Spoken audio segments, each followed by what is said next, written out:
ഇന്നത്തെ നമ്മുടെ topic English communication സ്കില്ലിലെ രണ്ടാമത്തെ unit globalization of communication a global village. നമ്മൾ പലപ്പോഴും കേട്ടിട്ടുള്ള വാക്കാണ് ഗ്ലോബലൈസേഷൻ എന്ന് പറയുന്നത്. കമ്മ്യൂണിക്കേഷനിലെ ഗ്ലോബലൈസേഷനും ഗ്ലോബൽ വില്ലേജ് എന്നുള്ള ആ ഒരു കൺസെപ്റ്റുമാണ് ഇവിടെ എക്സ്പ്ലെയിൻ ചെയ്യുന്നത്. ഈ ഒരു യൂണിറ്റ് നമ്മൾ ഡിസ്കസ് ചെയ്യുന്നതോടുകൂടി നമുക്ക് ഉണ്ടായിരിക്കേണ്ട കാര്യങ്ങൾ, നമ്മൾ മനസ്സിലാക്കേണ്ട കാര്യങ്ങൾ എന്താണെന്ന് വെച്ചാൽ, the world is now A global village. ലോകം ഇന്നൊരു ഗ്ലോബൽ വില്ലേജ് ആയിട്ടാണ് അറിയപ്പെടുന്നത്. അല്ലെങ്കിൽ ലോകം ഇന്നൊരു ഗ്ലോബൽ വില്ലേജ് ആണ്. അതിനെക്കുറിച്ച് നമ്മൾ മനസ്സിലാക്കണം. There has been acceleration in communication the last 100 years. കഴിഞ്ഞ ഒരു നൂറ്റാണ്ടായിട്ട് കമ്മ്യൂണിക്കേഷനിൽ ഒരു ആക്സിലറേഷൻ നടന്നിട്ടുണ്ട്, ഒരു അഭൂതപൂർവമായൊരു വളർച്ച, ഒരു കുതിച്ചുചാട്ടം നടന്നിട്ടുണ്ട്. അതിനെക്കുറിച്ച് നമ്മൾ മനസ്സിലാക്കുന്നു. Then every revolutionary change in communication technologies result in the unprecedented social changes. Communication ടെക്നോളജിയിൽ ഉണ്ടായിട്ടുള്ള പെട്ടെന്നുള്ള വിപ്ലവം, ചേഞ്ചസ്, അത് സോഷ്യൽ ചേഞ്ചസിന് കാരണമായിട്ടുണ്ട്. അപ്പോൾ അതിനെക്കുറിച്ച് നമ്മളിവിടെ ഡിസ്കസ് ചെയ്യുന്നു. അപ്പോൾ ഈ ഒരു 3 കാര്യമാണ് പ്രധാനമായിട്ട് നമുക്കിവിടെ മനസ്സിലാക്കി വെക്കാനുള്ളത്. അപ്പം ആ പോയിൻറ്റ്സ് നിങ്ങൾ നോട്ട് ചെയ്ത് വെക്കുക. ഇത്രയും കാര്യങ്ങളാണ് നമുക്ക് എസ്സേ ആയിട്ട് ചോദിക്കുക. ഇതിൽ ഏതെങ്കിലും ഒരു ടോപ്പിക്കോ അല്ലെങ്കിൽ ഇത് 3ഉം കൂടി ഒന്നിച്ചോ നിങ്ങളോട് ചോദിച്ചേക്കാം. നമുക്ക് ഇൻട്രൊഡക്ഷനിലേക്ക് പോകാം. ഇൻട്രൊഡക്ഷൻ തുടങ്ങുന്നത് ഒരു ചോദ്യത്തോടെയാണ്. 1-2 ചോദ്യങ്ങൾ നിങ്ങളോട് ചോദിക്കുന്നുണ്ട്. Have you ever thought what it would be like if you had lived in 100 years ago? നിങ്ങളൊന്ന് ചിന്തിച്ച് നോക്കൂ. നിങ്ങളൊരു 100 വർഷത്തിന് മുമ്പാണ് നിങ്ങൾ ജീവിക്കുന്നത് എന്ന് നിങ്ങൾ ചിന്തിക്കുക. There would perhaps have been no electric light in your home or village or city. You would have used oil lamp. How would you travel? How would you get news from the world around you? How large would the world around you have been? അപ്പം നിങ്ങളൊന്ന് ചിന്തിച്ച് നോക്കുക. നിങ്ങൾ 100 വർഷത്തിന് മുമ്പാണ് ജീവിച്ചിരിക്കുന്നത്. അവിടെ electric light ഇല്ല, നിങ്ങൾ ഓയിൽ ലാമ്പാണ് യൂസ് ചെയ്യുന്നത്. നിങ്ങളെങ്ങനെയാണ് യാത്ര ചെയ്യുക? നിങ്ങൾക്ക് എങ്ങനെയാണ് ന്യൂസുകൾ കിട്ടുക? ഈ ലോകം എന്തുമാത്രം വലുതായിരിക്കും അല്ലേ? അപ്പം നമ്മൾ പഴയ കാലത്തിലേക്ക് ഒന്ന് ചിന്തിക്കുമ്പോൾ ഇങ്ങനെയുള്ള കാര്യങ്ങളിലേക്കാണ് നമ്മൾ എത്തുക. What a technology has done for us is to shrink our world. എന്നാൽ ടെക്നോളജിയിലുണ്ടായ മാറ്റം, പെട്ടെന്നുള്ള ടെക്നോളജിയുടെ വളർച്ച ലോകത്തെ ചെറുതാക്കിയിട്ടുണ്ട്. We travel by air rather than by bullock cart. നമ്മൾ കാളവണ്ടിക്ക് പകരം ഇപ്പോൾ എന്താണ്, ഇപ്പം നമ്മൾ പുതിയ കാലത്തിലേക്ക് വന്നു. കാളവണ്ടിക്ക് പകരം നമ്മൾ എയറിൽ യാത്ര ചെയ്യുന്നു. We have telephone, radio, television via satellite കൂടിയാണ് നമുക്ക് ഈ പറഞ്ഞ കാര്യങ്ങളൊക്കെ നമുക്ക് ലഭിച്ചുകൊണ്ടിരിക്കുന്നു. Allowing instant communication across the globe. ലോകം മുഴുവനുള്ള വാർത്തകൾ നമുക്ക് ഇൻസ്റ്റൻ്റ് ആയിട്ട് ലഭിച്ചുകൊണ്ടിരിക്കുന്നു. We have email and internet.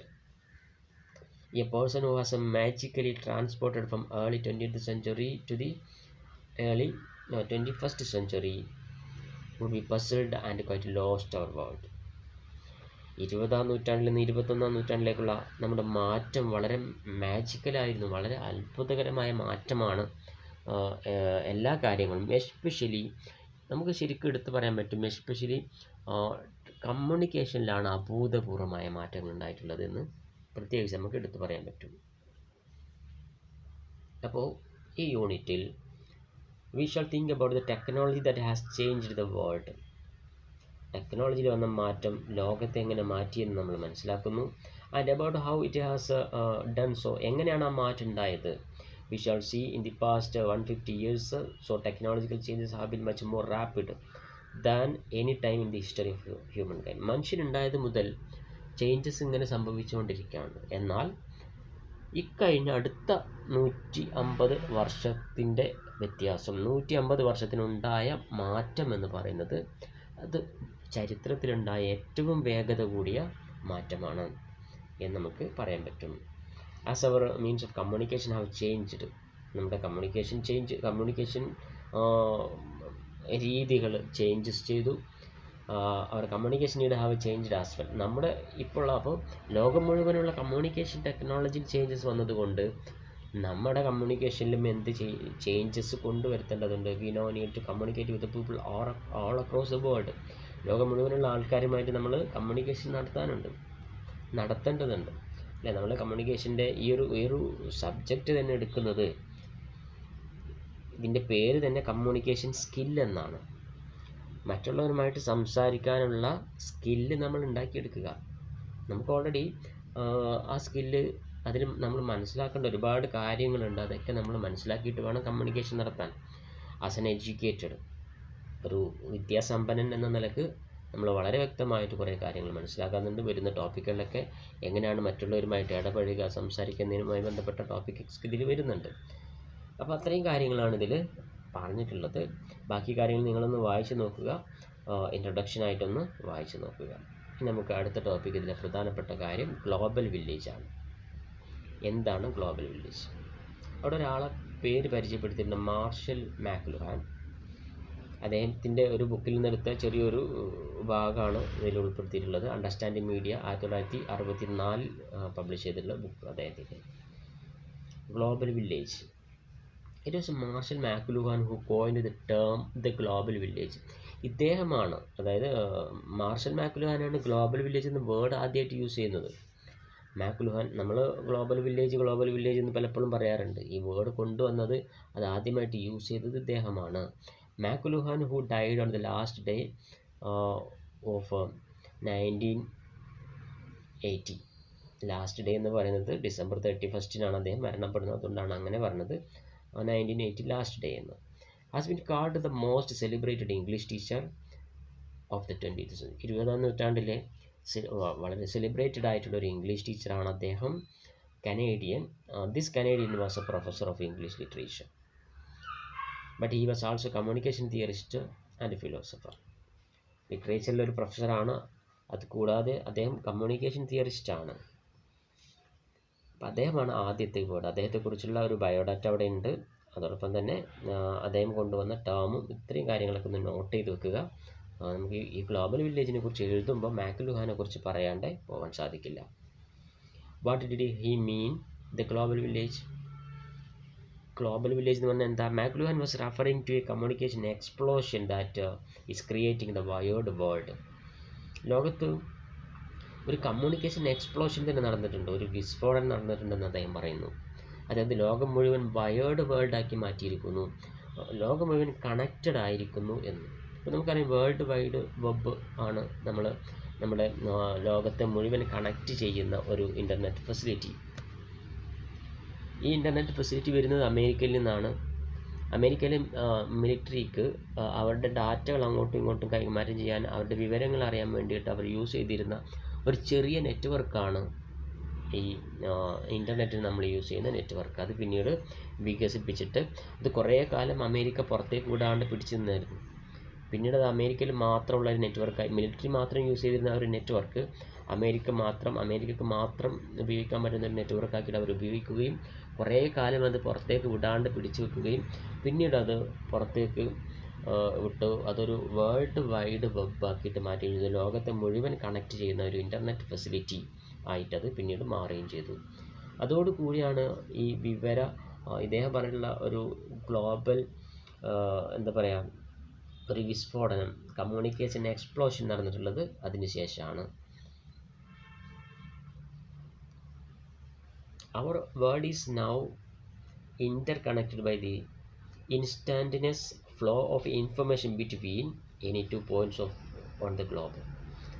ഗ്ലോബിൻ്റെ, അതായത് ഈ ഒരു ലോകത്തിൻ്റെ രണ്ടറ്റവും തമ്മിൽ ബന്ധപ്പെടുത്തിയിരിക്കുന്നു. അവിടുത്തെ വിവരങ്ങൾ അങ്ങോട്ടും ഇങ്ങോട്ടും കൈമാറുന്നു. ഹവർ ഡിസ്റ്റൻറ്റ് ഓർ റിമോട്ട്, അത് ദൂരെയാണെങ്കിലും ശരി. Events in one part of the world can be experienced from the other parts of the happen in real time. ലോകത്തിൻ്റെ ഒരു ഭാഗത്ത് നടക്കുന്ന കാര്യങ്ങൾ മറ്റൊരു ഭാഗത്തേക്ക് റിയൽ ടൈമിൽ, യഥാർത്ഥ സമയത്ത്, ആ സമയത്ത് തന്നെ ഇൻസ്റ്റൻ്റായി അറിയാൻ പറ്റുന്നു. So our world of experience as immediacy of life in a village, except that our village is now entire world. അപ്പോൾ നമ്മുടെ ഗ്രാമം തന്നെയാണ് വേൾഡ് എന്ന രൂപത്തിലേക്ക് കാര്യങ്ങൾ മാറിയിരിക്കുന്നു. എന്നിട്ട് പറയുന്നത് stop four A moment and think. നിൽക്കൂ, എന്നിട്ടൊന്ന് ചിന്തിക്കൂ. എന്താണ്? Have you ever watched A cricket match or a football game that was happening in some other parts of the world,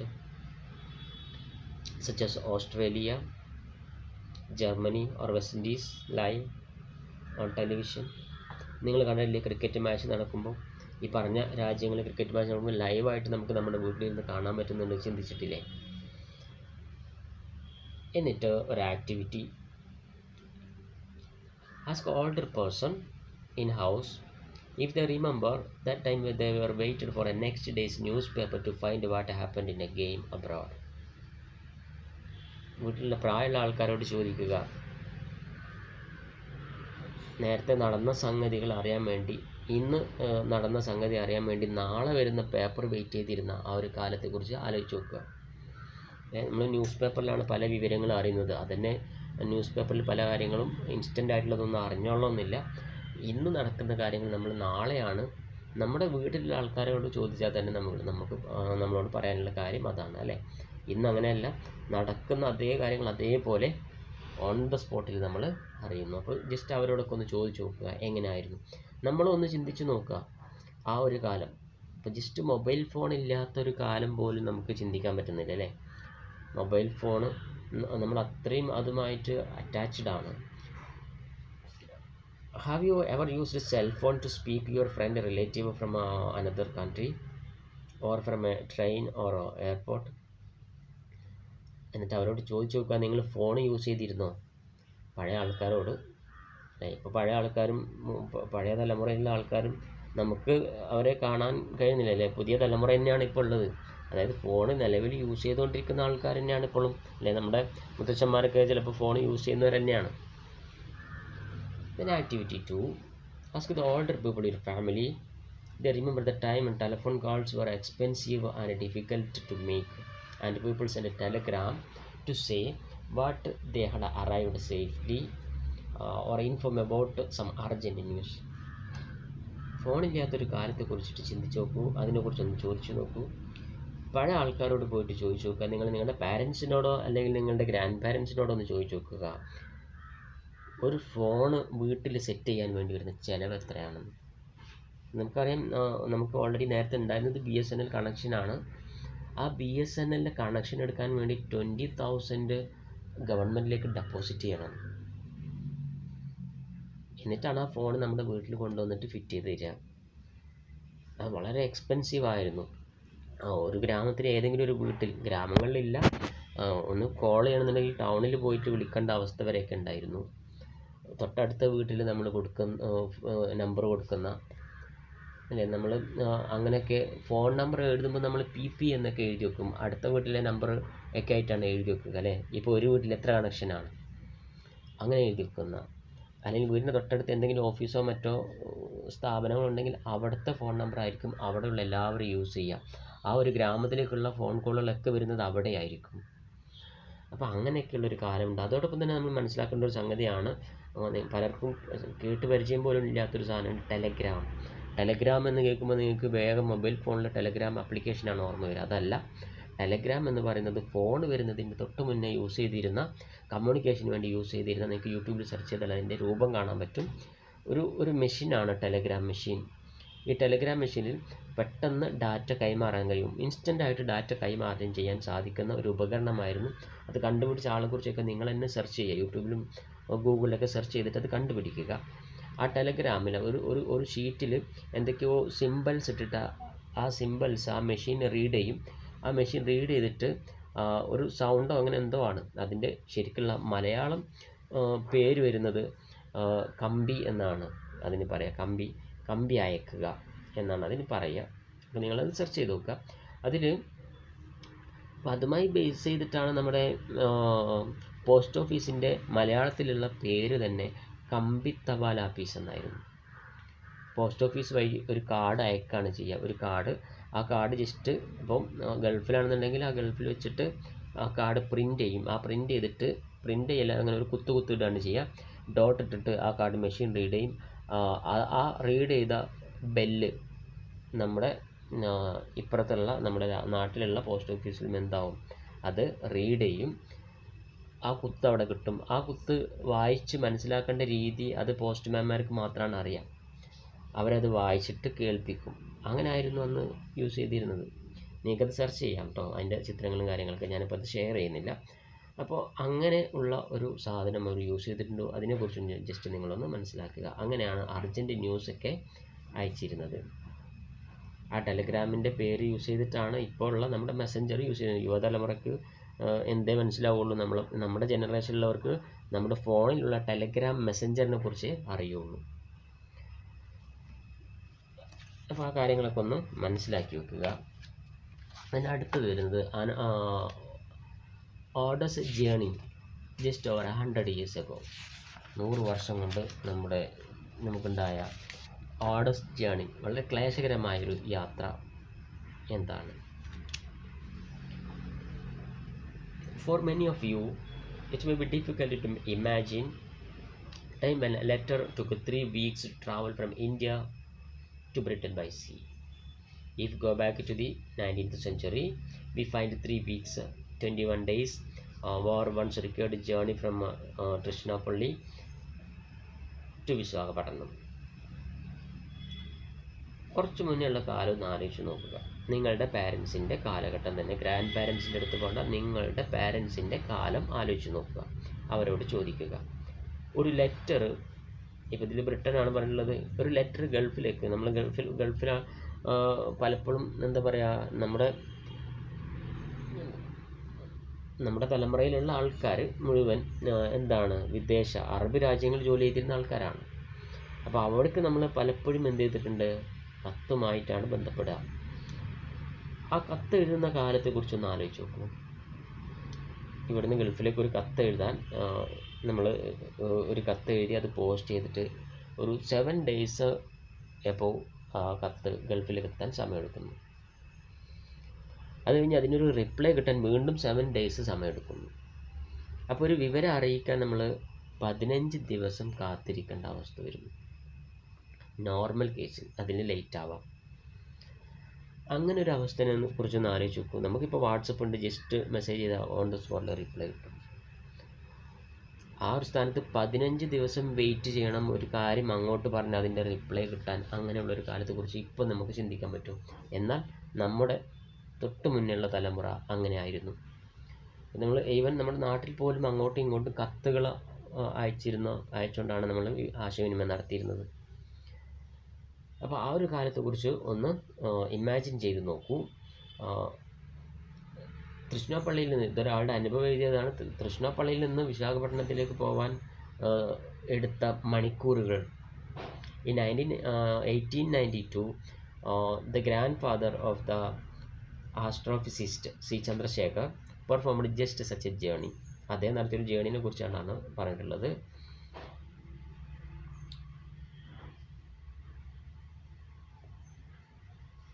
You may know that S. Chandrasekhar, a person of formulated Chandrasekhar Limited, അതായത് ഒരു കമ്പനിയുടെ CEO ആണ്, കമ്പനിയുടെ MD ആണ്, led the discovery of neutron stars and black holes. Chandrasekhar's uncles was Sir C.V. Raman. നമുക്കറിയുന്നതാണ്, എൻ്റെ biodata just ഒന്ന് നിങ്ങൾ search ചെയ്തിട്ട് പഠിക്കുക. അപ്പോൾ അദ്ദേഹം നടത്തിയൊരു യാത്രയെ കുറിച്ചിട്ട് അത് എത്രമാത്രം ബുദ്ധിമുട്ടുള്ളതാണ് എന്ന് അതിൽ പറയുന്നു. They first had out of their way Gundakal in order to take a train to Vijayawada.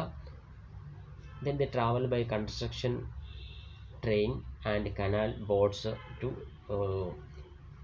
Rajamundry. Finally they called for 4 days in a cart pulled bullocks to reach destination. ഇതത്ര ദൂരമുള്ള സ്ഥലമൊന്നുമല്ല, എന്നാലും ഒരു സ്ഥലത്ത് നിന്ന്, ഈ പറഞ്ഞ സ്ഥലത്ത് നിന്ന് മറ്റൊരു സ്ഥലത്തേക്ക് എത്താൻ 4 ദിവസം സമയമെടുക്കുന്നു. ആ ഒരു കാലവും ഇന്നത്തെ കാലവും ഒന്ന് ആലോചിച്ച് നോക്കൂ. നമുക്കിന്ന് ഒറ്റ ദിവസം വേണ്ട, മണിക്കൂറുകൾ കൊണ്ട് ഒരു രാജ്യത്തു നിന്ന് മറ്റൊരു രാജ്യത്തേക്ക് എത്താൻ സാധിക്കുന്നു.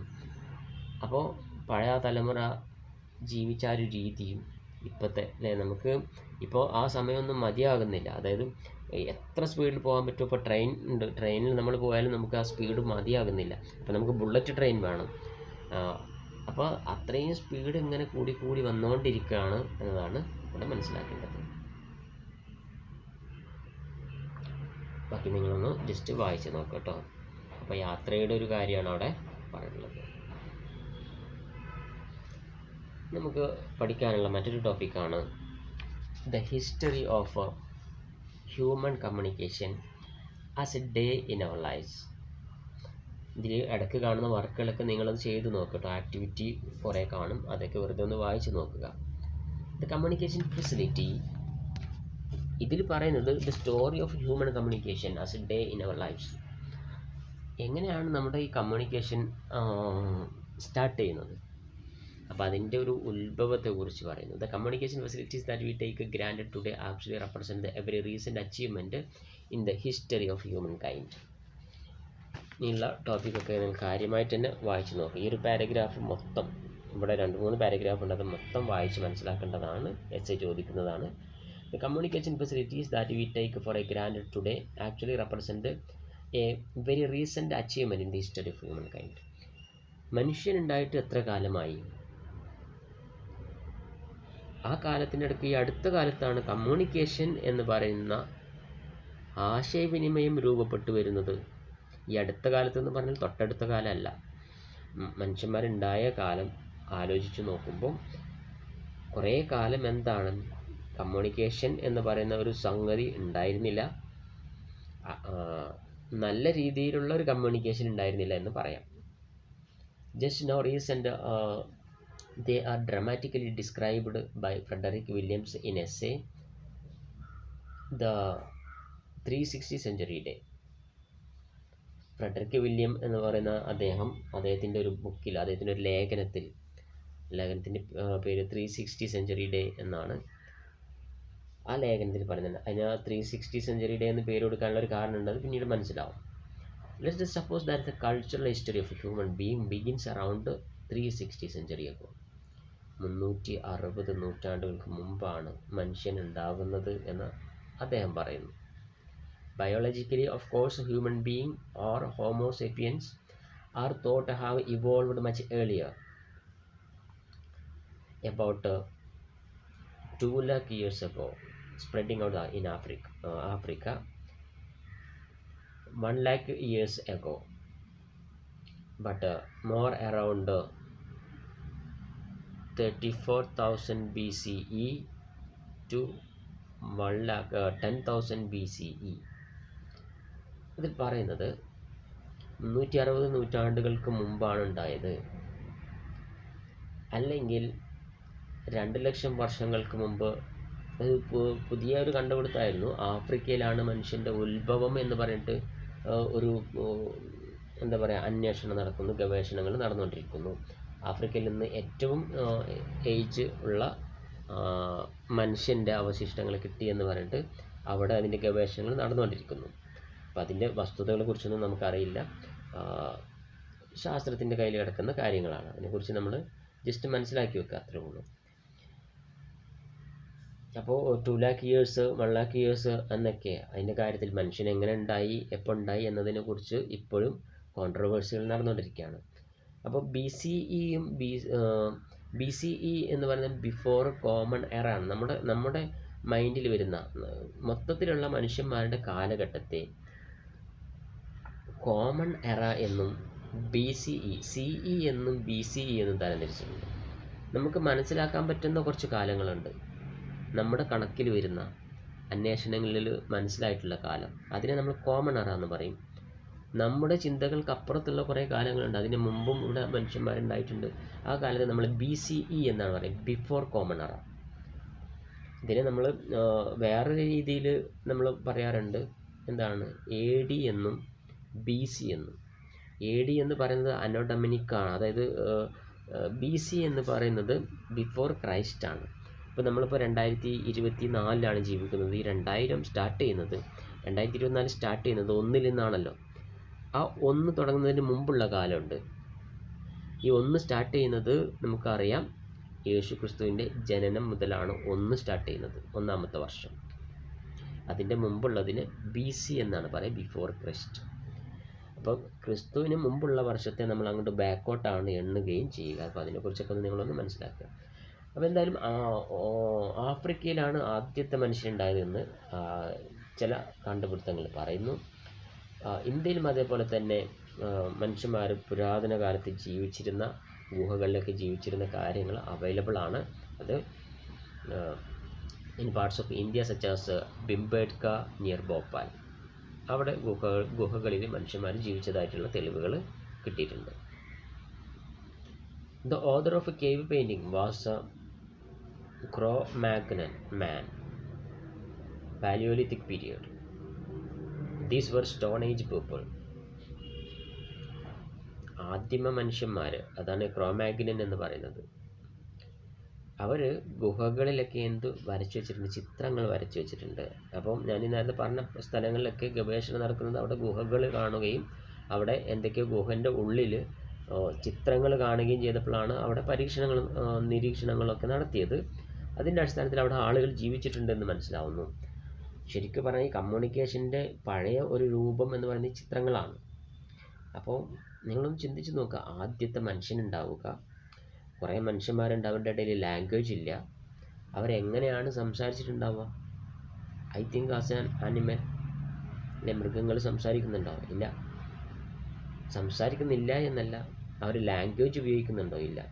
അവർ സംസാരിക്കുന്നുണ്ടാവാം, അവർ അങ്ങോട്ടും ഇങ്ങോട്ടും കമ്മ്യൂണിക്കേഷൻ നടത്തുന്നുണ്ടാവാം. അപ്പം അതേപോലെ തന്നെ ആയിരിക്കും മനുഷ്യന്മാരും ആദ്യം കമ്മ്യൂണിക്കേഷൻ നടത്തിയിരുന്നത്.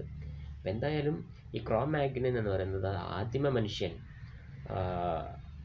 അവർ സ്റ്റോൺ ഏജ് പീപ്പിളായിരുന്നു, കേവ്ഡ് ലൈഫ്സ് ആയിരുന്നു, അതായത് ഗുഹ നിർമ്മിക്കുന്ന ആൾക്കാരാണ്, tool മേക്കേഴ്സാണ്. It has been convention in the Western thought of begin the cultural history of humankind in Cro-Magnon human going back 360 centuries. അപ്പോൾ അവരുടെ ഇടയിൽ ഒരു culture രൂപപ്പെടുത്തിയിട്ടുണ്ടാവാം. Let us take 360 centuries of cultural existence, then map them into the one day of 24 hours. Let us pretend that 360 century can be seen as a single day existence of human being. We would thus get a day the history of evolution of communication among human. What does this day look like? അപ്പോൾ അവിടെ നിങ്ങൾക്ക് സങ്കല്പിക്കാനുള്ളൊരു കാര്യമാണ് പറഞ്ഞിട്ടുള്ളത്. Let's pretend, നിങ്ങൾ സങ്കല്പിക്കുക, that 360 centuries can be seen as a single day in existence of human being. We would get thus the day the history of evolution communication among human. What does this day look like? ആ പഴയ കാലഘട്ടം, അവരുടെ കാലഘട്ടം, അവരുടെ communication, ആ ഒരു സമയത്ത് അവരുടെ കമ്മ്യൂണിക്കേഷൻ എങ്ങനെയാണ് ഉണ്ടായിട്ടുള്ളത്, അവരുടെ ഇടയിൽ എങ്ങനെയാണ് ആ കമ്മ്യൂണിക്കേഷൻ നടത്തിയിട്ടുള്ളത്, ഇതൊക്കെ നിങ്ങളൊന്ന് ആലോചിച്ച് നോക്കൂ. നെക്സ്റ്റ് പാരഗ്രാഫിൽ we begin our day at midnight as is the convention of 00 hours. Imagine that the first human baby was born at midnight. From the beginning, at midnight we have a language in the form of speech. We also have a picture as we have already mentioned. ഇത് പെട്ടെന്നൊന്നും വായിക്കുമ്പോൾ നിങ്ങൾക്ക് മനസ്സിലാവില്ല. അപ്പോൾ ഇതിൽ പറയുന്നത് നമുക്കിപ്പോൾ അറിയാമല്ലേ, ഈ നമ്മുടെ സമയം സ്റ്റാർട്ട് ചെയ്യുന്നത് ഇങ്ങനെയുള്ള ചോദ്യങ്ങളൊക്കെ തന്നെ ഉത്തരം കിട്ടാത്ത കുറേ ചോദ്യങ്ങളാണ്. ഇപ്പോൾ നമ്മൾ സമയം കാൽക്കുലേറ്റ് ചെയ്യുന്നുണ്ട്, 7 മണി 8 മണി എന്നൊക്കെ നമ്മൾ പറയുന്നുണ്ട്. എന്തിൻ്റെ അടിസ്ഥാനത്തിലാണ് ഇത് സ്റ്റാർട്ട് ചെയ്തത്? സമയം എപ്പോഴാണ് ഇത് സ്റ്റാർട്ട് ചെയ്തത്? ഇനി ഓരോ മനുഷ്യൻ ജനിക്കുമ്പോഴും അതിന് ഓരോ സമയമുണ്ടോ? അങ്ങനെയുള്ള കുറച്ച് ചോദ്യങ്ങളാണ്. ഇപ്പോൾ ഇങ്ങനെയുള്ള കുറേ ഉത്തരം കിട്ടാത്ത ചോദ്യങ്ങൾ, ഇതിനെ നമ്മൾ പാരഡോക്സ് എന്നാണ് പറയുക. നിങ്ങൾ ബുക്ക് വായിച്ചിട്ടുണ്ടെങ്കിൽ മറ്റേ നമ്മുടെ സ്റ്റീഫൻ ഹോക്കിങ്ങിൻ്റെ പാരഡോക്സ് എന്ന് പറഞ്ഞിട്ടൊരു ബുക്കുണ്ട്. അതിൽ കുറേ ചോദ്യങ്ങൾ അദ്ദേഹം ചോദിക്കുന്നുണ്ട്, ഉത്തരം കിട്ടാത്ത കുറേ ചോദ്യങ്ങൾ. അപ്പോൾ എന്ന് പറഞ്ഞ പോലെയുള്ള കുറേ കാര്യങ്ങളാണിത്. ആദ്യത്തെ മനുഷ്യന്മാർ എന്താണ് സംസാരിച്ചിട്ടുണ്ടാവുക, അവരെപ്പോഴാണ് ജനിച്ചിട്ടുണ്ടാവുക, എങ്ങനെയാണ് അവർക്ക് ലാംഗ്വേജ് ഉണ്ടായിട്ടുണ്ടാവുക, ഇങ്ങനെയുള്ള കുറേ കാര്യങ്ങൾ. We also have a pictures as we have already mentioned. അവരുടെ ഇടയിൽ ചിത്രങ്ങളുണ്ടായിരുന്നു. The cave painting of a stone age people. Stone age പീപ്പിളിൻ്റെ, അത് കല്ലുകൊണ്ട് ശിലായുഗം എന്ന് നമ്മൾ പറയുമല്ലോ, അങ്ങനെ ജീവിച്ച ആൾക്കാരുടെ അവർ ജീവിച്ച ഗുഹകളിൽ എന്തുണ്ടായിരുന്നു? കുറേ ചിത്രങ്ങൾ നിങ്ങൾക്കത് ഗൂഗിളിൽ സെർച്ച് ചെയ്താൽ കാണാൻ പറ്റും. നമ്മുടെ അടുത്ത പ്രദേശങ്ങളിലൊക്കെ ഇപ്പോൾ വയനാടുണ്ട്, എന്താണ് കുറേ ഗുഹകൾ നമുക്ക് കാണാൻ സാധിക്കും. അതിൻ്റെ ഉള്ളിലേക്ക് ചെല്ലുന്ന സമയത്ത് ചിത്രങ്ങൾ കാണാം. എന്താണ് ഈ ചിത്രം സൂചിപ്പിക്കുന്നതെന്ന് വെച്ചാൽ അവരുടെ കമ്മ്യൂണിക്കേഷൻ ആയിരിക്കണം എന്നാണ് കണ്ടെത്തൽ. ഓരോ കാര്യങ്ങൾ അവതരിപ്പിക്കാൻ വേണ്ടിയിട്ട് അവർ ഓരോ സിമ്പൽ യൂസ് ചെയ്തിരുന്നു.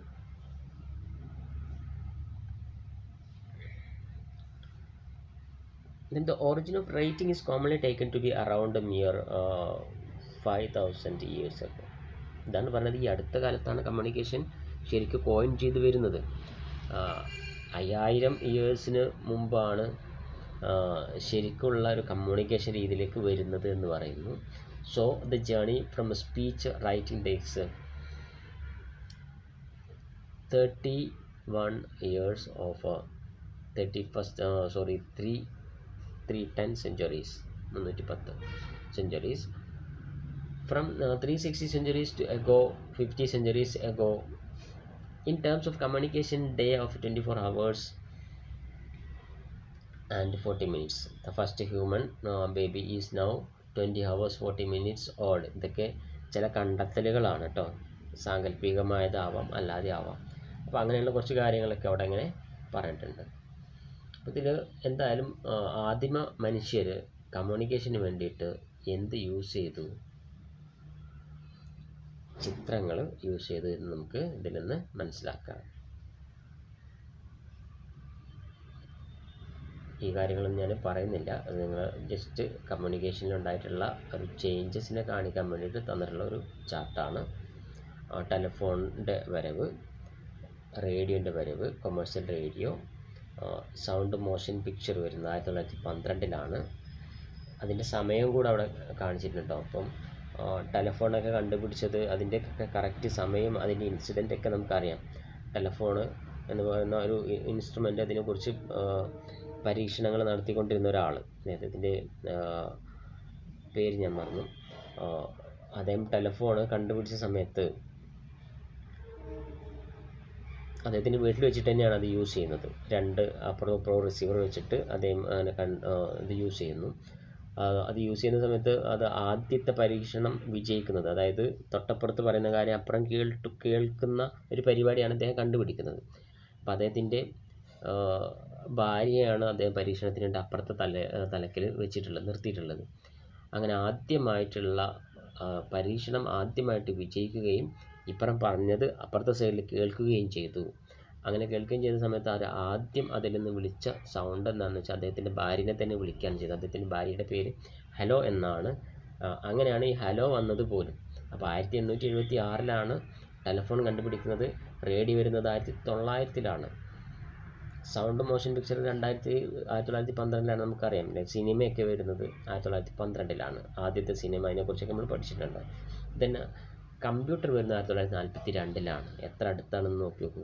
കമ്പ്യൂട്ടർ അതും അന്ന് വരുന്ന കമ്പ്യൂട്ടർ പരം കമ്പ്യൂട്ടർ, ഏനിയാക് കമ്പ്യൂട്ടർ എന്നൊക്കെ പറയുന്ന വലിയ കമ്പ്യൂട്ടറാണ്. അതിനൊന്ന് എവിടെയെങ്കിലും വെക്കണമെന്നുണ്ടെങ്കിൽ ഒരു റൂം തന്നെ, ഒരു വലിയ ഹാള് തന്നെ ആവശ്യമായിരുന്നു. അത്ര വലിയൊരു ഉപകരണമായിരുന്നു അത്.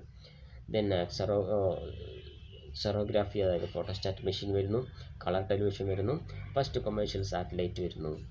അതായത് നമ്മുടെ സാറ്റലൈറ്റ് ബഹിരാകാശത്ത് കൊണ്ട് വിക്ഷേപിക്കുന്ന അവസ്ഥയിലേക്ക് നമ്മൾ എത്തുന്നു.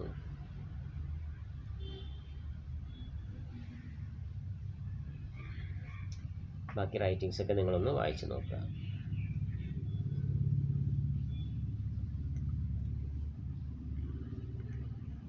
ഈ കമ്മ്യൂണിക്കേഷൻ ആൻഡ് സോഷ്യൽ ചേഞ്ചസ് ആണ്. ഇതാണ് മൂന്നാമത് നമ്മൾ മനസ്സിലാക്കേണ്ട ഒരു ടോപ്പിക്ക്, അതായിരുന്നു communication and social changes. Communication social changes ഉണ്ടാക്കിയിട്ടുണ്ടോ? തീർച്ചയായിട്ടും ഉണ്ടാകും. Communication theorist maintain that the periods of human social changes correlate with changes in communication technologies. സാങ്കേതികവിദ്യയിലുണ്ടായ കമ്മ്യൂണിക്കേഷൻ ടെക്നോളജിയിലുണ്ടായ മാറ്റം സോഷ്യൽ ചേഞ്ചസുമായിട്ട് ബന്ധപ്പെട്ടിരിക്കുന്നു. The human has remained essentially the same unimaginable stretches of time because biological change is evolutionary change which take place over millions of years, but the changes in communication we have seen can occur very rapidly. മനുഷ്യന്മാർക്ക് changes ഉണ്ടായിട്ടുണ്ട് അല്ലേ. നമ്മൾ ആദ്യമേ മനുഷ്യർ ജീവിച്ച പോലെയല്ല ഇപ്പോൾ ജീവിക്കുന്നത്. അവരുടെ സ്വഭാവത്തിലും അവരുടെ രൂപത്തിലും ഭാവത്തിലൊക്കെ. ആദ്യമേ മനുഷ്യരുടെ ഫോട്ടോ ഒന്ന് എടുത്ത് നോക്കി നോക്കൂ, ഇപ്പോഴത്തെ മനുഷ്യന്മാരുടെ ഫോട്ടോ എടുത്ത് നോക്കി നോക്കൂ. നിങ്ങൾക്ക് ഹോമോസേപ്പിയൻസിൻ്റെ ഫോട്ടോസ് ഗൂഗിളിൽ സെർച്ച് ചെയ്താൽ കിട്ടും. അവിടെ നിന്നാണ് നമുക്ക് ബയോളജിക്കലി മാറ്റം ഉണ്ടായിട്ടുണ്ട് അല്ലേ. അത് വളരെ സ്ലോ ആയൊരു മാറ്റമായിരുന്നു. പക്ഷേ കമ്മ്യൂണിക്കേഷൻ ഉണ്ടായ മാറ്റം റാപ്പിഡാണെന്ന് പറയാം. അതാണ്. But the changes of communication you have seen can occur very rapidly എന്ന് പറഞ്ഞാൽ ദ്രുതഗതിയിൽ, പെട്ടെന്ന്, with a single life time. നമുക്കറിയാം കമ്മ്യൂണിക്കേഷനിൽ ഇപ്പോൾ നമുക്ക് അനുഭവിച്ചറിയാൻ പറ്റുന്ന ഒരു സംഗതിയാണ്, നമ്മുടെ ഫോൺ യൂസ് ചെയ്യുന്നത് കമ്മ്യൂണിക്കേഷൻ ടെക്നോളജി ആണല്ലോ. അതിലെത്ര പെട്ടെന്നാണ് മാറ്റം വന്നത്. നമ്മുടെ ആ കീപാഡ് ഫോണിൽ നിന്ന് എത്ര പെട്ടെന്നാണ് ടച്ചിലേക്ക് വരുന്നത്. ഓരോ മാസവും അതിലുണ്ടാകുന്ന അപ്ഡേഷൻ എന്താണ്, മാറ്റങ്ങൾ. ഇതൊക്കെ കാണുമ്പോൾ തന്നെ നമുക്ക് അതിൻ്റെ ചേഞ്ചസിൻ്റെ റാപ്പിഡ്, നമുക്ക് അതിൻ്റെ വേഗത നമുക്ക് മനസ്സിലാക്കാൻ പറ്റും. They also alter our precious of nation, society, family, values. ഈ കമ്മ്യൂണിക്കേഷൻ ഉണ്ടാകുന്ന ചേഞ്ച് നമ്മുടെ സൊസൈറ്റിയിലെ ഫാമിലിയിലും വാല്യൂസിലും എല്ലാം മാറ്റം വരുത്തുന്നുണ്ട്. ഇതൊക്കെ നമുക്ക് ചിന്തിച്ചാൽ മനസ്സിലാവും. Let's take an example. The invention of a printing made possible transition from a oral literature to society. പ്രിൻറ്റിങ്ങിൻ്റെ വരവോട് കൂടി നമ്മളുടെ അവിടെയാണ് കമ്മ്യൂണിക്കേഷൻ്റെ മാറ്റം വളരെ വേഗത്തിൽ സംഭവിച്ചത്. ഒരു വലിയൊരു മാറ്റം സംഭവിക്കുന്നത് പ്രിൻറ്റിങ് എന്ന് പറയുന്നൊരു സംഗതി വന്ന സമയത്ത്. അത് ലിറ്ററേറ്റ് സൊസൈറ്റി ആക്കിയിട്ട് മാറ്റി മനുഷ്യന്മാരെ. Most of the people were illiterate. It was expected that everyone should be able to read and write. Illiterate ആയിട്ടുള്ള ഒരു സമൂഹത്തെ വായിക്കാനും എഴുതാനും അറിയുന്നൊരു സമൂഹമാക്കി മാറ്റിയത് പ്രിൻറ്റിങ് ടെക്നോളജിയാണ്. നമുക്ക് ബുക്കായിട്ട് വരാൻ തുടങ്ങി. മറ്റേതൊക്കെ കോസ്റ്റ്ലി ആയിരുന്നു. നമ്മൾ ആരെങ്കിലും എന്താ പറയുക, ഈ ഓല ബുക്കൊക്കെ ഉണ്ടല്ലോ, എന്തായാലും പറയാം, എഴുത്താണി വെച്ചിട്ട് എഴുതുന്ന, അങ്ങനെയൊക്കെ എഴുതി വെച്ചിരുന്നതാണ്. അത് വളരെ കോസ്റ്റ്ലി ആയിരുന്നു, വളരെ അപൂർവമായിരുന്നു. എന്നാൽ പ്രിൻറ്റിങ് ടെക്നോളജി വന്നതോടുകൂടി അത് ബുക്കായിട്ട് വരികയും പല കാര്യങ്ങളും ബുക്കായിട്ട് വരികയും അത് പഠിക്കാനുള്ള അവസരം കിട്ടുകയും ചീപ്ലി അത് അവൈലബിൾ ആവുകയും ചെയ്തു. അങ്ങനെ നമ്മുടെ കമ്മ്യൂണിക്കേഷനിൽ മാറ്റം ഉണ്ടായി. പണ്ട് books were hand written and illustrated by hand and very precious. ബുക്കൊക്കെ നമ്മൾ കൈകൊണ്ടാണ് എഴുതിയിരുന്നത്. അത് പ്രീഷ്യസ്, വളരെ വിലപിടിപ്പായിരുന്നു. Because there were no cheap copies. It was printing that made idea of universal literacy feasible. Printing വന്നതോടുകൂടി ബുക്കുകളൊക്കെ യൂണിവേഴ്സലി അപ്ലിക്കബിൾ ആവുകയും ചെയ്തു. It was a printing that led to expectation every human being should be able to read and write and attend school. ആ ഒരു technology വന്നതോടുകൂടി എല്ലാവരും literate ആവും, വായിക്കാനും എഴുതാനൊക്കെ പഠിക്കുകയും സ്കൂള് എന്നുള്ള ഒരു കൺസെപ്റ്റിലേക്ക് നമ്മൾ വരികയും ചെയ്യുന്നു.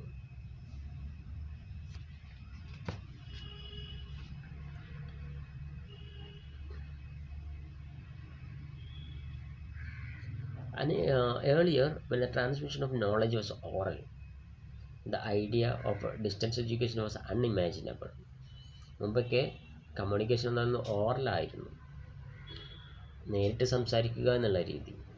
ഇപ്പം നമ്മൾ കാണുന്ന ഡിസ്റ്റൻസ് എഡ്യൂക്കേഷൻ പോലും എന്താ പറയുക, ചിന്തിക്കാൻ പറ്റാത്ത കാര്യമായിരുന്നു. Both teacher and taught had to be physically present. എന്തെങ്കിലും കാര്യങ്ങൾ പറഞ്ഞു കൊടുക്കണമെന്നുണ്ടെങ്കിൽ ഇപ്പം നമ്മൾ യൂസ് ചെയ്യുന്ന ഈ ഒരു ഇതൊക്കെ കമ്മ്യൂണിക്കേഷൻ ടെക്നോളജിയുടെ ഭാഗമാണ്. നിങ്ങൾക്ക് നിങ്ങളുടെ വീട്ടിലിരുന്നിട്ട് ക്ലാസ് നേരിട്ട് അറ്റൻഡ് ചെയ്യാൻ പറ്റുന്നു, റെക്കോർഡ് കേൾക്കാൻ പറ്റുന്നു എന്നൊക്കെ പറയുന്നതൊക്കെ ഇതിൻ്റെ ഒരു ഉദാഹരണമാണ്. അപ്പോൾ അത്രയും കാര്യങ്ങളാണ് അവിടെ പറയുന്നത്. ബാക്കി കാര്യങ്ങൾ നിങ്ങൾ വായിച്ച് മനസ്സിലാക്കി കേട്ടോ. കമ്മ്യൂണിക്കേഷൻ ഉണ്ടായ ചേഞ്ചസ് അതിൽ പറയുന്നുണ്ട്. ഈ പറയുന്ന പാരഗ്രാഫിൽ എന്തെങ്കിലും ഡൗട്ട് ഉണ്ടെന്നുണ്ടെങ്കിൽ നിങ്ങൾക്ക് ഗ്രൂപ്പിൽ ചോദിക്കാം. അതിൽ നിങ്ങൾക്ക് വായിച്ച് മനസ്സിലാക്കാൻ പറ്റുന്ന കാര്യങ്ങളൊക്കെ മനസ്സിലാക്കുക. ജനറലായിട്ടും നിങ്ങൾക്ക് ഇതുമായി ബന്ധപ്പെട്ട കാര്യങ്ങൾ നിങ്ങൾക്ക് എഴുതാൻ സാധിക്കുന്നതാണ്. ഇത്രയും കാര്യങ്ങളാണ് അതിൽ പറയുന്നത്. ഇനി അവസാനമായിട്ട് ഇതിലൊരു topic language and new technologies ആണ്. അതിൽ കാര്യമായിട്ട് ഒന്നുമില്ല. നമ്മളിപ്പോൾ യൂസ് ചെയ്യുന്ന SMS കുറിച്ച് കുറച്ച് കാര്യങ്ങൾ പറയുന്നുള്ളൂ. Coming to writing today short messaging service. ഇപ്പോൾ നമ്മുടെ ഈ ടെക്നോളജി വന്നു ഷോർട്ട് മെസ്സേജിങ് സർവീസിലേക്ക് നമ്മൾ മാറിയിരിക്കുന്നു. SMS നമ്മുടെ എഴുത്തുകളൊക്കെ മെസ്സേജ് ആയിട്ട് പോവാം. നേരത്തെ നമ്മൾ വലിയ കത്തൊക്കെ എഴുതി അയക്കുമായിരുന്നു, കാര്യങ്ങൾ നീട്ടി നീട്ടി പറയുമായിരുന്നു. അതൊക്കെ മാറിയിട്ട് ചെറിയ ഫോമിലേക്ക് വന്നു. In the ways of some of us find it strange, but we should remember that the medium has always shaped the message. Short message service എന്ന് പറയുന്ന ഒരു സംഗതി വന്നെങ്കിലും അത് നമ്മൾ യൂസ് ചെയ്യുന്ന മീഡിയ അതിൻ്റെ രൂപം തീരുമാനിക്കും. അതനുസരിച്ച് ഇപ്പോൾ നമുക്കറിയാം, നമ്മൾ മെസ്സേജ് അയക്കുന്ന സമയത്ത് പല മെസ്സേജും നീട്ടി എഴുതാറൊന്നുമില്ല, വളരെ ചുരുക്കിയിട്ടാണ്. അതിൻ്റെ പേരെന്നെ അങ്ങനെയാണല്ലോ, ഷോർട്ട് മെസ്സേജ് സർവീസ്. ചുരുക്കിയിട്ടാണ് നമ്മൾ അയക്കുക. അതിനെക്കുറിച്ചും ചർച്ചകൾ നടക്കുന്നുണ്ട്, ലാംഗ്വേജിനെ ഇല്ലാണ്ടാക്കുകയാണെന്നൊക്കെ പറഞ്ഞിട്ട്. Writing system have been arisen in a response to need of communication and the materials available in writing. ഒരു മെസ്സേജ് അയക്കുക അല്ലെ റൈറ്റിംഗ് സിസ്റ്റം എന്ന് പറയുന്നത് കമ്മ്യൂണിക്കേഷൻ്റെ ആവശ്യകതയെയും അത് ഏതിലൂടെ കൊടുക്കുന്നു എന്നതിനെയും അടിസ്ഥാനപ്പെടുത്തിയാണ് തീരുമാനിക്കുന്നത്. Thus we find a parallel of SM strategy in the story writing. Of now writing began to change the system we know today. Early writing system has a primitive writing technology. നമ്മൾ പണ്ട് use ചെയ്തിരുന്ന writing technology primitive writing ടെക്നോളജിയാണ്. അതെങ്ങനെയായിരുന്നു? സിമ്പിൾസും കാര്യങ്ങളൊക്കെ വെച്ചിട്ട് നമ്മൾ ചെറുതാക്കിയിട്ടാണ് പണ്ട് ആൾക്കാർ എഴുതിയിരുന്നത്. ഞാൻ നേരത്തെ പറഞ്ഞല്ലോ, നമ്മൾ ഗുഹകളിലൊക്കെ ചിത്രങ്ങൾ വരയ്ക്കുക, സിമ്പിൾസ് വരയ്ക്കുക എന്നൊക്കെ കണ്ടിരുന്നത് എന്തായിരുന്നു? പഴയ ഒരു സിസ്റ്റമാണ്. പഴയ കമ്മ്യൂണിക്കേഷൻ ടെക്നോളജി ഡെവലപ്പ് അല്ലാത്ത സാഹചര്യത്തിൽ ഉപയോഗിച്ചിരുന്ന മെത്തേഡാണ്. So it was important to them. It was a written message in brief in economical. Just it's SMS message write today. അതേ ഒരു മെത്തേഡിലേക്ക് നമ്മൾ വീണ്ടും തിരിച്ചു വന്നു എന്നുള്ളതാണ് ഷോർട്ട് മെസ്സേജിൽ പല വിധത്തിലും പറയുന്നത്, അല്ലേ? അതായത് നമ്മൾ നല്ല എഴുതി അറിയിച്ചിരുന്ന പല കാര്യങ്ങളും നമുക്ക് ജസ്റ്റ് ഒരു സങ്കടം വരികയാണെങ്കിൽ നമ്മൾ ജസ്റ്റ് ഒരു പിക്ചർ കൊടുത്തിട്ടാണ് അത് അറിയിക്കുന്നത്. ദേഷ്യം വരികയാണെങ്കിൽ നമുക്കൊരു പിക്ചർ കൊടുത്താൽ മതി. ഇത് പണ്ട് ആദിവാസികൾ യൂസ് ചെയ്തിരുന്ന, കാട്ടിൽ യൂസ് ചെയ്തിരുന്ന അതേ ലാംഗ്വേജിലേക്ക് നമ്മൾ തിരിച്ചു പോകുന്നു എന്നൊരു രീതിയാണ് നമുക്ക് മനസ്സിലാക്കാൻ പറ്റുന്നത്. Then Semitic language left out of vowels their writing because these were predictable from the context. We now find SMS message doing the same. അപ്പോൾ ആ ഒരു കാര്യം തന്നെയാണ് പറയുന്നത്. പണ്ട് നമ്മൾ യൂസ് ചെയ്തിരുന്ന അതേ മെത്തേഡിലേക്ക് നമ്മൾ വീണ്ടും തിരിച്ചു പോകുന്നു. അതുമായി ബന്ധപ്പെട്ട് ധാരാളം ചർച്ചകളൊക്കെ നടക്കുന്നുണ്ട്. അതായത് നമ്മുടെ കമ്മ്യൂണിക്കേഷനിൽ വന്നിട്ടുള്ള മാറ്റങ്ങൾ. ഇംഗ്ലീഷ് ലാംഗ്വേജിനെ കുറിച്ച് പഠിക്കുന്ന ആൾക്കാർ പറഞ്ഞിട്ടുണ്ട്, ഭാഷയുടെ നമ്മുടെ ഇംഗ്ലീഷ് ലാംഗ്വേജിനെ മോശമാക്കുന്ന രീതിയിൽ, മലയാളത്തിനെയും അതേപോലെ തന്നെ ഇംഗ്ലീഷ് എല്ലാ ലാംഗ്വേജിനെയും മോശമാക്കുന്നതാണ് പുതിയ കമ്മ്യൂണിക്കേഷൻ ടെക്നോളജി, ഇതേപോലെയുള്ള ഷോർട്ട് മെസ്സേജ് സർവീസുകൾ എന്നുള്ളത്. ഇപ്പോൾ ജസ്റ്റ് ഞാനൊരു ഉദാഹരണം പറയാം. നമ്മൾ മെസ്സേജ് അയക്കുന്ന സമയത്ത് ഇപ്പോൾ പൊതുവെ എല്ലാവരും ഫുഡ് എന്നുള്ളതിന് FUD എന്ന് പറയുന്നു. അങ്ങനെ ചുരുക്കി അങ്ങനെ എഴുതുന്നുണ്ട്. ഗുഡ് മോർണിംഗ് എന്ന് പറയുമ്പം GUD എന്ന് എഴുതുന്നു, അല്ലെങ്കിൽ GM എന്ന് എഴുതുന്നു. ഞാൻ പൊതുവെ അത് പ്രൊമോട്ട് ചെയ്യാറില്ല. ഇപ്പോൾ ചിലരൊക്കെ എനിക്ക് ഗുഡ് മോർണിംഗ് അയക്കും, അപ്പോൾ ജസ്റ്റ് GD എന്നയക്കും, അല്ലെങ്കിൽ GUD എന്നയക്കും. അങ്ങനെ അയക്കുന്ന സമയത്ത് റിപ്ലൈ കൊടുക്കാറില്ല. കാരണം അത് നമ്മുടെ ലാംഗ്വേജിനെ നശിപ്പിക്കുകയാണ്. ഒരു ഗുഡ് മോർണിംഗ് അയക്കുമ്പോൾ പോലും എന്താണ് അതിൽ പിശുക്കി സമയം ഇതാക്കാൻ വേണ്ടിയിട്ട് ചെയ്യുന്നതാണ്. എന്നാലും നമ്മുടെ ലാംഗ്വേജിനെ, അതേപോലെ തന്നെ മലയാള ഭാഷയെയും എന്ത് ചെയ്യുന്നുണ്ട്? കൊല്ലാക്കൊല ചെയ്യുന്നുണ്ട്. അപ്പോൾ എന്തായാലും നമ്മൾ കമ്മ്യൂണിക്കേഷൻ എന്ന് പറയുന്ന ഒരു ടോപ്പിക്കിൽ അവസാനത്തെ ടോപ്പിക്ക് SMS-നെ കുറിച്ചാണ്. അതും നിങ്ങളൊന്ന് കാര്യമായിട്ട് വായിച്ച് നോക്കുക. ഇതൊക്കെ ഒരു ജനറൽ ആയിട്ടുള്ള ടോപ്പിക് ആയതുകൊണ്ടാണ് ഞാൻ അതിനെക്കുറിച്ച് വല്ലാണ്ട് എക്സ്പ്ലെയിൻ ചെയ്യാത്തത്. നിങ്ങൾ നന്നായിട്ട് വായിച്ചിട്ട് നിങ്ങളുടെ അഭിപ്രായത്തിൽ എഴുതുക. ഇത്രയും കാര്യങ്ങളാണ് നമുക്ക് ഇന്നത്തെ ടോപ്പിക്കിൽ, ഇന്നത്തെ ഈ ഒരു യൂണിറ്റിൽ ഡിസ്കസ് ചെയ്യാനുള്ളത്.